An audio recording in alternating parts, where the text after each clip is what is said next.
प्रभु का स्मरण। हे होता समस्त पदार्थों सुविधाओं को उपलब्ध कराने वाले,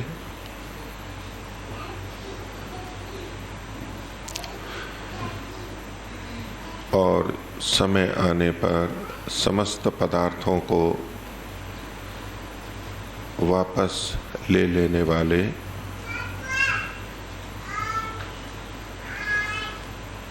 सदा हितकारी परमपिता परमेश्वर,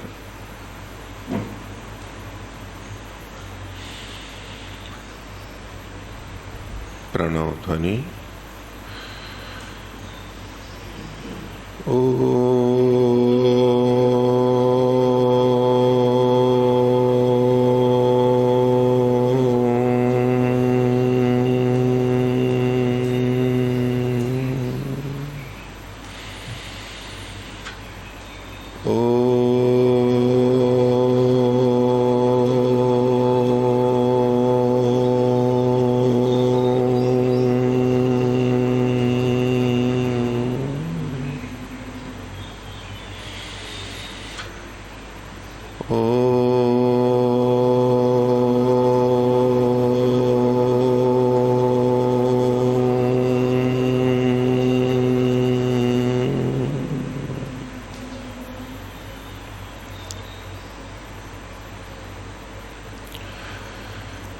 धर्म प्रेमी सज्जनों,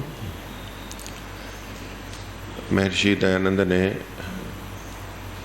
कामना के विषय में जो बातें रखी, इच्छा के विषय में जो बातें रखी, उस पर अभी हम केंद्रित हैं। और पीछे ये विचार कर रहे थे कि ये जो सिद्धांत दिया कि बिना कामना के कोई भी कर्म हम नहीं करते हैं,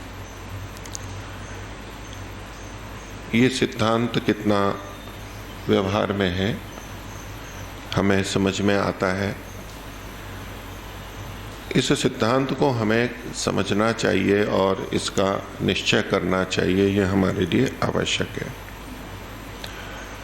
और इसी को लेके हमने कुछ जीवन के व्यवहारिक उदाहरणों को, कर्मों को देखने का प्रयास किया कि यहाँ हमारी इच्छा होती है या नहीं होती है, कामना होती है अथवा नहीं होती है। तो कुछ में तो हमें सीधे कामना प्रतीत होती है, जो बहुत तीव्रता से होती है, वेग होता है।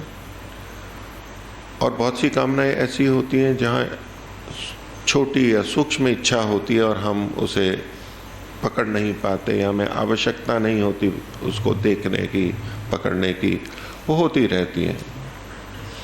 जब जब कोई विशेष कर्म करना होता है तो विशेष इच्छा, विशेष कामना करनी होती है, वो हमें प्राय पकड़ में आती है। और कुछ क्रियाएं ऐसी होती हैं जो हमारी कामना के अनुरूप हैं, लेकिन उनकी कामना हमने उस समय नहीं की है, कर रखी है, और उसके अनुरूप ये तंत्र वैसे ही चलता रहता है। तो परंपरा से देखें, यानी पीछे पीछे कारण देखें, तो उसमें भी हमारी कामना प्रतीत होती है।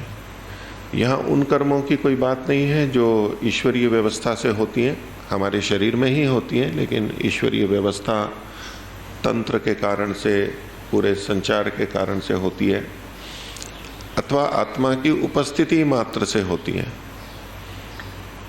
आत्मा की उपस्थिति मात्र से, सन्निधि मात्र से जो कर्म होते हैं, कि परमात्मा ने जो व्यवस्था शरीर में की है और एक आत्मा को वहां पर रखा है, जो कि स्वाभिमानी आत्मा है, अर्थात उस शरीर में वो भोग के लिए दिया गया है, भोग और अपवर्ग के लिए मनुष्य शरीर में रखा गया है, जिसको कर्मानुसार, उस आत्मा को वो स्वाभिमानी आत्मा बोलते हैं। तो उस आत्मा की उपस्थिति मात्र से उस शरीर में क्रियाएं होती हैं। तो उसे आत्मा का वहां होना तो आवश्यक है, क्योंकि जब आत्मा उस शरीर को छोड़ करके चली जाती है या परमात्मा ले जाता है, तब उस शरीर में वो क्रियाएं नहीं हो सकती हैं जो कि जीवित शरीर में होती हैं। अन्य भौतिक चीज़ें हो सकती हैं कि जैसे पत्थर को हम इधर उधर रखें या फेंकें तो वो नीचे गिरेगा, ऐसा तो शरीर के साथ भी हो सकता है। जैसे जड़ वस्तुएं जलाने पे जलती हैं तो शरीर भी जलता है। ये सब बातें तो आत्मा के निकलने के बाद भी हो सकती हैं, वो विषय नहीं है।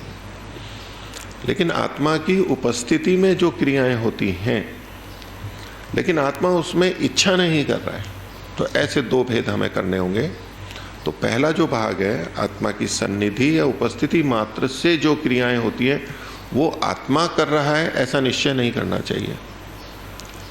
आत्मा की उपस्थिति है, लेकिन व्यवस्था ईश्वर की दी हुई है और उसके अनुरूप वहां पर कर्म हो रहे हैं, जिनको कि हम अनैच्छिक क्रिया के रूप में समझ सकते हैं। इसके बहुत सारे उदाहरण हैं हमारे शरीर में जो विविध क्रियाएं होती हैं। लेकिन इस शरीर में रहते हुए आत्मा इच्छा पूर्वक, कामना पूर्वक भी कर्म करता है। तो ये जो महर्षि ने बात लिखी कि अकामस्य क्रिया का चित दृश्यते नेह कर ही चित, तो ये जो क्रियाएं हैं, ये जो जड़ पदार्थ हैं वहां की क्रियाएं नहीं हैं उनको, क्योंकि प्रसंग आत्मा से संबंधित है। यदि परमात्मा के साथ जोड़ेंगे तब तो कहीं भी लगेगा, वो भी परंपरा से मानना होगा। लेकिन यह प्रसंग आत्मा का है, तो हमारे शरीर में जो क्रियाएं हम इच्छा से नहीं करते उनको छोड़ दीजिए, वो अनैच्छिक क्रियाएं। बाकी जितनी क्रियाएं हैं तो उनमें हम इच्छा करते हैं, इच्छा से कर्म होते हैं। तो कर्म है तो इच्छा है, ये उसमें समझना है, उन कर्मों को लेना है। तो ये महर्षि ने बात रखी थी। और इनको ये प्रसंग क्यों रखना पड़ा, क्यों उठाना पड़ा? तो जब तृतीय समोल्लास में यम नियम का वर्णन आया, तो यम नियम का पालन करना चाहिए, ये होना चाहिए, करना चाहिए। तो चाहिए तो कोई भी कर्म करेंगे तो इच्छा होगी। कोई कहे नहीं मेरी तो कोई भी इच्छा नहीं है, मैं कुछ भी इच्छा नहीं करता हूं, मैं यम नियम के पालन की भी इच्छा नहीं करूंगा क्योंकि इच्छा बाधक है। ऐसा जो लोग समझ लेते हैं, कामना मात्र बाधक है, उसकी स्पष्टता के लिए तो वहाँ सत्यार्थ प्रकाश तृतीय समोल्लास में मनुस्मृति के दूसरे अध्याय का एक दूसरा श्लोक दिया है, दूसरा श्लोक है। तो वहाँ महर्षि ने एक भेद करके बताया स्पष्टता से, ये मनुस्मृति में ही लिखा हुआ है, उसको उद्धृत किया है। तो कहा कामात्मता न प्रशस्ता। कामात्मता मतलब अत्यंत कामनाओं का होना, जिसके लिए महर्षि ने लिखा अत्यंत कामातुरता, ये प्रशस्त नहीं है। न प्रशस्ता, अच्छी नहीं है, उत्तम नहीं है। उत्तम लग सकती है किसी को, लेकिन ये उत्तम नहीं है, हितकारी नहीं है, कल्याणकारक नहीं है।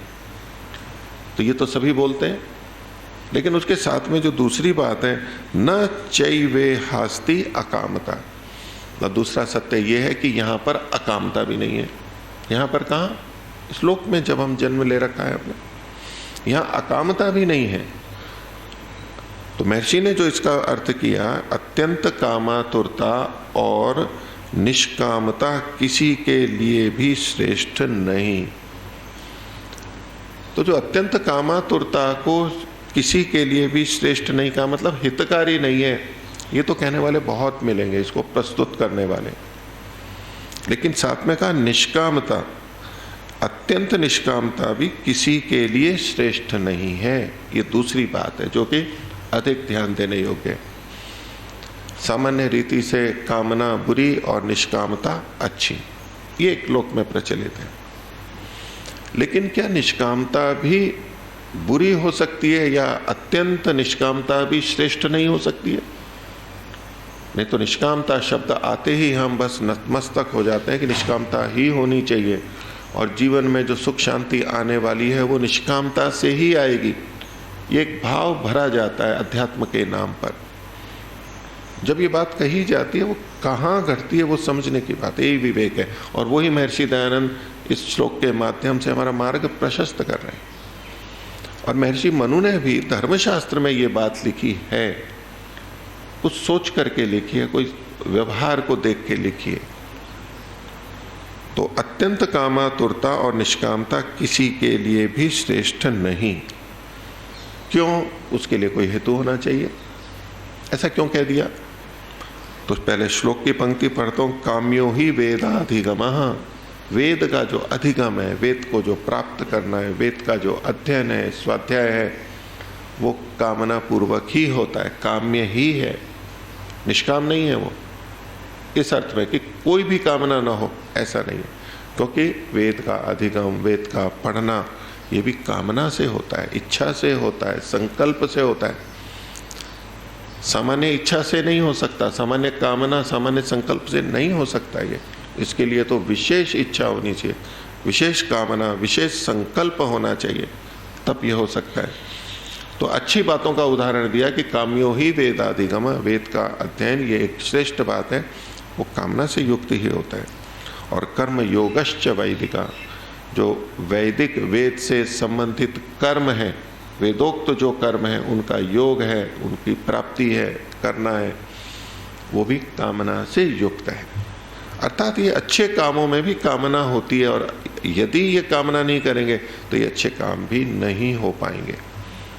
हिंदी में जो अर्थ लिखा है तो क्यों हेतु देते हुए, क्योंकि जो कामना न करे तो वेदों का ज्ञान और वेद विहित कर्मादि उत्तम कर्म किसी से न हो सके, कोई भी नहीं कर सकता है।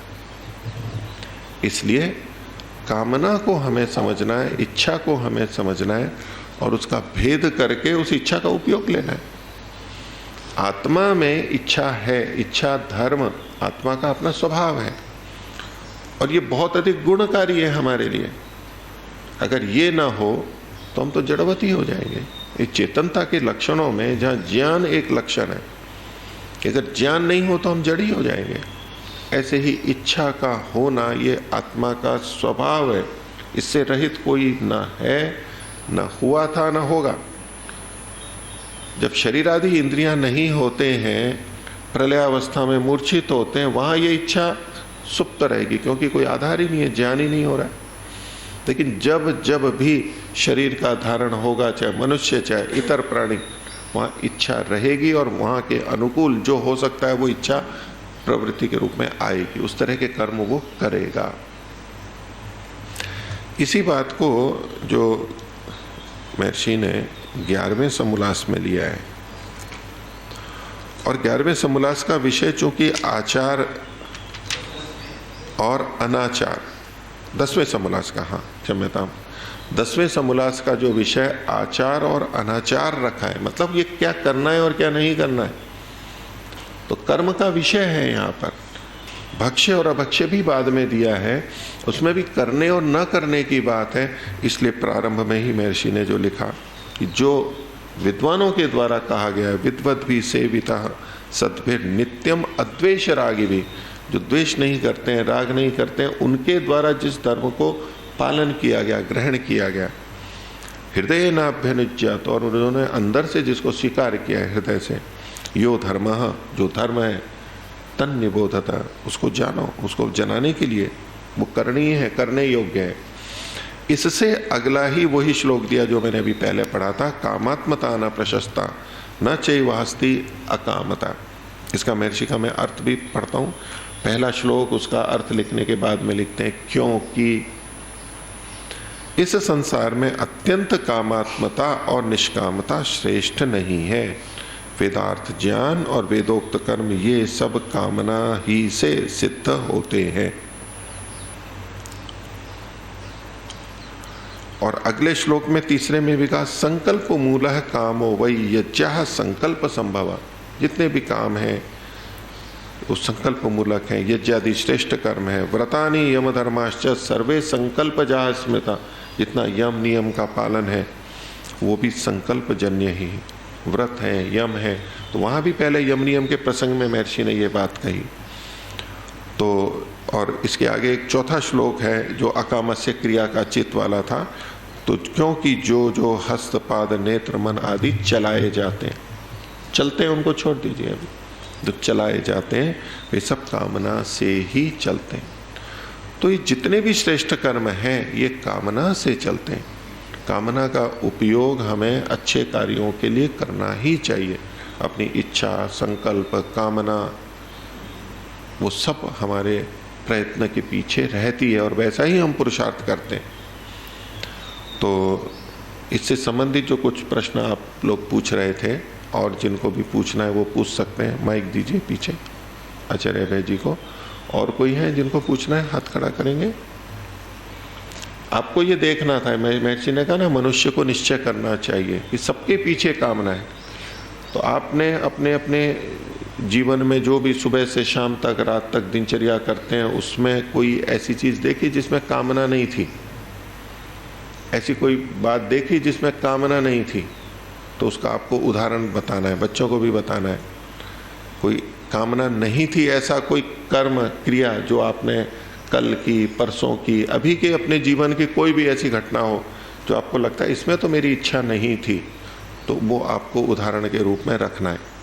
एक माइक इधर भी दीजिए। हाँ आचार्य जी बोलिए, अभय जी। ओम नमस्ते मुनि जी। संसार में अनेक कर्म कामना रहित भय के कारण होते हुए दिखते हैं। जैसे कोई बालक है, उसकी विद्यालय जाने की इच्छा बिल्कुल नहीं है, कामना नहीं है, लेकिन माँ पिता के भय के कारण से वो वहाँ प्रवृत्त हो रहा है। तो वहाँ ऐसा प्रतीत होता है कि उसकी उस कर्म के प्रति कोई कामना नहीं है, भय के कारण प्रवृत्ति है। ऐसे अन्यत्र। तो ये एक व्यवहारिक प्रश्न है कि हम सब काम अपनी इच्छा से नहीं करते हैं, दूसरों की इच्छा से भी करते हैं। दूसरों की इच्छा से, दूसरों के कहने पर प्रेम पूर्वक भी करते हैं, आग्रह से भी करते हैं, प्रेरणा से भी करते हैं, दबाव से भी करते हैं और बल से भी करते हैं, दंड से भी करते हैं, भय से करते हैं, जो आपने बात कही है। प्रश्न को मैं थोड़ा विस्तृत कर देता हूँ। सब जगह यही प्रश्न रहेगा कि उसमें हमारी इच्छा नहीं है और हम सब यही कहते हैं कि जी मेरी तो इसमें इच्छा नहीं है, बिना इच्छा के कर रहा हूँ। और हम अनेक बार ये उपदेश भी देते हैं, समझाते भी हैं कि भाई सब काम को इच्छा से करा करो, इच्छा से करोगे तो अच्छे से होगा, अधिक स्मरण होगा, अधिक उन्नति होगी, इसलिए अपनी इच्छा से, लगन से करा करो। ये हम सब कहते हैं। ये कहते हैं, इससे अर्थापत्ति ये आती है कि बिना इच्छा के भी कर्म होते हैं, बिना इच्छा के भी कर्म होते हैं। तो जहां कहीं ये शब्द बोले जाते हैं उसको हम थोड़ा सा विस्तार करते हैं, खोल के देखते हैं। तो जहां हम स्थूल रूप से कहते हैं कि भाई इच्छा से आप करा करो, इसमें इच्छा रखो, इच्छा उत्पन्न करो तो कर्म आप अच्छे से कर पाओगे। तो वहाँ किसी की थोड़ी इच्छा होती है जिसको हम बढ़ाना चाहते हैं, बड़ी इच्छा करना चाहते हैं कि अच्छे से इच्छा को बढ़ा के करो, तीव्र इच्छा से करो। तो वहाँ कम को भी हम बढ़ाने के लिए कहते हैं, तो वहाँ भी तो थोड़ी इच्छा होती ही है। अब मैं उन सब उदाहरणों पे आता हूँ जो आचार्य अभय जी ने भय वाला पूछा और अन्य भी जो दबाव होते हैं। तो इच्छा को मैं इसमें दो भागों में बांट करके बात रखता हूँ। जो मूल प्रश्न है उसका उत्तर मैं बाद में दूंगा, उसको छोड़ नहीं रहा हूँ। तो किसी ने भय उत्पन्न किया, तो बलपूर्वक कोई जा रहा है, तो अब जब वो चल रहा है तो वो पैरों को इच्छा से उठा रहा है या बिना इच्छा के उठा रहा है? मान लो विद्यालय जा रहा है, जो पैर हो रहे हैं, हम लौकिक दृष्टि से कह सकते हैं कि ये बिना इच्छा के भी पैर उठा रहा है, और कितने भारी भारी पैर उठ रहे हैं, बड़ा जोर लग रहा है पैर उठाने में, धीरे धीरे जा रहा है, लेकिन उठा तो रहा है, चल तो रहा है। अगर उसमें पैर उठाने की इच्छा बिल्कुल भी ना हो तो पैर उठाएगा क्या? तो यानी इच्छा तो हो रही है, तीव्रता नहीं है। तो जा भी रहा है और वहां पढ़ भी रहा है, अंक भी आ रहे हैं, ठीक है, अच्छे से नहीं हो रहा है, और कह रहा है कि मेरी इच्छा नहीं थी, मूलतः मेरी इच्छा नहीं थी। तो जब मूलतः इच्छा नहीं थी इस पढ़ने के लिए, तो भी जितने उससे संबंधित क्रियाएं कर रहा है, छोटे छोटे अंश की बात कह रहा हूं मैं, उनमें बिना इच्छा के कर रहा है। इच्छा तो है वहां पर भी, उसकी अपनी इच्छा है। अब दूसरा करवा रहा है, वो चाहे बल से करवा रहा है, चाहे दंड से करवा रहा है, भय से करा रहा है, किसी प्रलोभन से करवा है, लेकिन दूसरा करवा रहा है। तो कर्म दो तरह से होते हैं, करना और करवाना, स्वयं करना और करवाना। और व्याकरण के अंदर भी हम इस बात को समझते हैं कि भाई निच का प्रयोग करवाते हैं कि भाई कारयति, करोति और कारयति। तो जब दूसरे से करवाता है तो उसकी जो व्याख्या की जाती है महाभाष्य आदि में या तो काशिका में भी आती होगी, तो कुर्वंतम कारयति, जो कर रहा होता है उसको करवाता है, जो कुछ कर नहीं रहा होता है उसको नहीं करवाया जा सकता। जो बिल्कुल भी कहे नहीं मेरे को तो करना ही नहीं है, तो करवाया भी किससे जाता है? करते हुए से करवाया जाता है। उसमें वो जो आता है कि हस्तिम नमयति, वो जो हाथी को झुकाता है, हाथी को चलाने वाला, क्या उदाहरण है? आरोहयते हस्तिनम हस्तिपका। हाँ, आरोहयते हस्तिनम हस्तिपका। हस्तिपन जो महावत होता है वो झुकाता है उसको, तो वो झुकते हुए को झुकाता है कभी भी, यद्यपि वो झुका रहा है, वो किसी से अंकुश जो होता है उसे चुबा रहा है या निर्देश कर रहा है, लेकिन अगर कोई झुकने को तैयार ना हो तो झुकाया नहीं जा सकता है। तो ये व्याकरण से भी एक सिद्धांत हमें आता है कि कोई ये कहे कि नहीं जी मेरे को ये जबरदस्ती कराया जाता है, तो वो भी स्वीकार कर रहा है तभी दूसरा करवा सकता है, नहीं तो नहीं करेगा, कर ही नहीं सकता है। अगर जिससे करवाया जा रहा है वो कार्य उसकी बिल्कुल भी इच्छा नहीं है तो नहीं करेगा। पर उसमें आता है कि जी ये तो भय के कारण से कर रहे हैं कि अगर विद्यालय नहीं जाएंगे तो भोजन नहीं देंगे, पिता माता ने बोल दिया है, विद्यालय नहीं जाएंगे तो आपको घर से निकाल देंगे, जो भी कुछ कहते हैं, या तो आपको साइकिल नहीं देंगे, आपको अच्छे कपड़े नहीं देंगे, प्रलोभन से, भय से। तो जब हम किसी के डर को, भय को स्वीकार करते हैं तो हमारे सामने दो विकल्प होते हैं, एक विद्यालय जाने का कष्ट, पढ़ने का कष्ट, और एक ताड़ित होने का कष्ट। दो कष्ट हुए हमारे पास में। विद्यालय जाना की मेरी इच्छा नहीं है, पढ़ने की मेरी इच्छा नहीं है, तो पढ़ने में कष्ट है, मेरे को कुछ कष्ट दिखाई दे रहा है, जोर लग रहा है, तो उसकी मेरी अनिच्छा है। और जो न जाने पर दंड मिलेगा, उससे जो कष्ट होगा, बाधा होगी, भोजन नहीं मिलेगा, जो भी होगा वो भी मैं नहीं चाहता हूं। तो दो तरफ दो कष्ट हैं। अब उन दो कष्टों में हम कोई एक तो चयन करना ही है और कोई रास्ता ही नहीं है हमारे पास में। अगर रास्ता हो, मार्ग हो, तब तो दूसरा भी कर सकते हैं। तो हमारी ये भी इच्छा होती है कि दो कष्टों में से एक कष्ट को हम कर लेते हैं, स्वीकार कर लेते हैं। किस कष्ट को? जिसमें कम कष्ट होता है।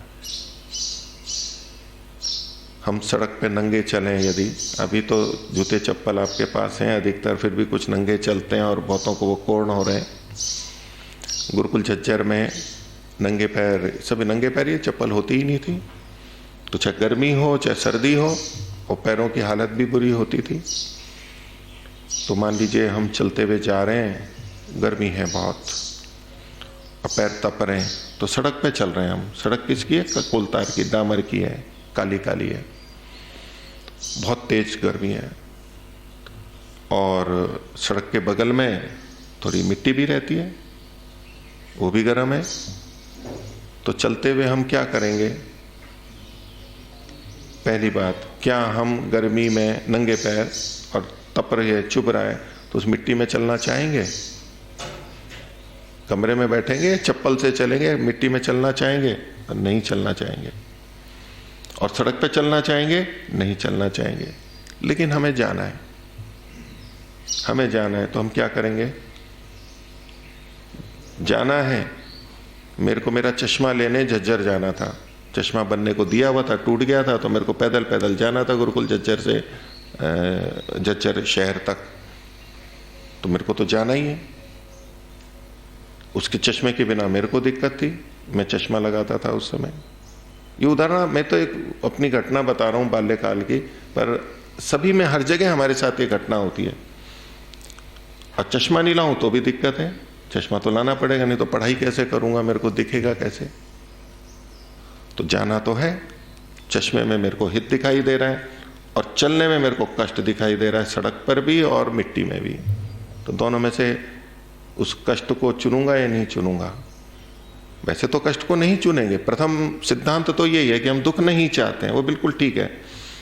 लेकिन जब 2, 3, 4 जो मार्ग हैं उनमें सब में ही कष्ट हो, तो हम उनमें से किसी एक को चुनते हैं, किसको? जिसमें कम कष्ट हो। ये किसने चुना? ये किसने चुना?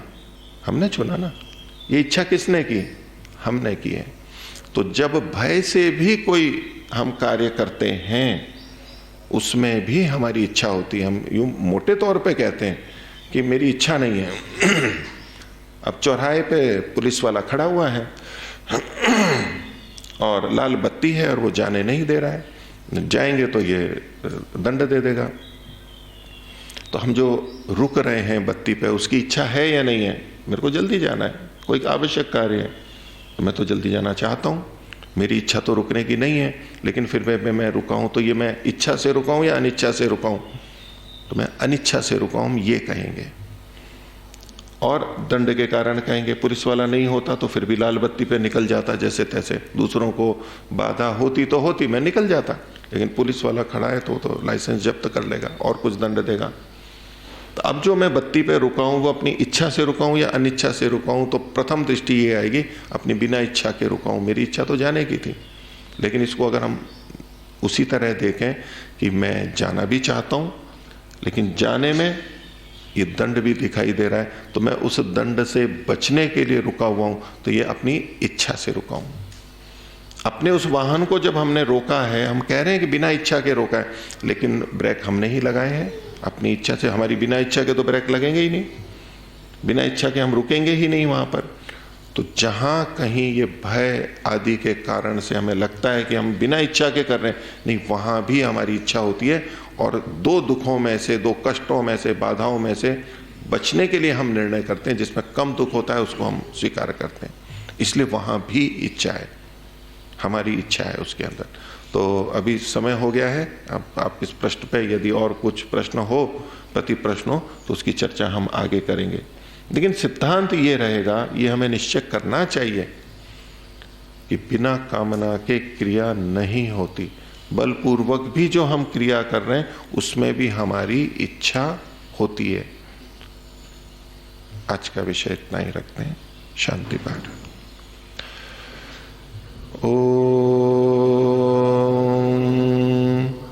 द्यहुः शान्तिरन्तरिक्षं शान्तिः पृथिवी शान्तिराप शान्तिरोषधयः शान्तिः वनस्पतयः शान्तिर्विश्वे देवाः शान्तिर्ब्रह्म शान्तिः सर्वं शान्तिः शान्तिरेव शान्तिः सामा शान्तिरेधि। ॐ शान्तिः शान्तिः शान्तिः। सर्वेभ्यो नमः। सभी को सादर अभिवादन। ओम शांति।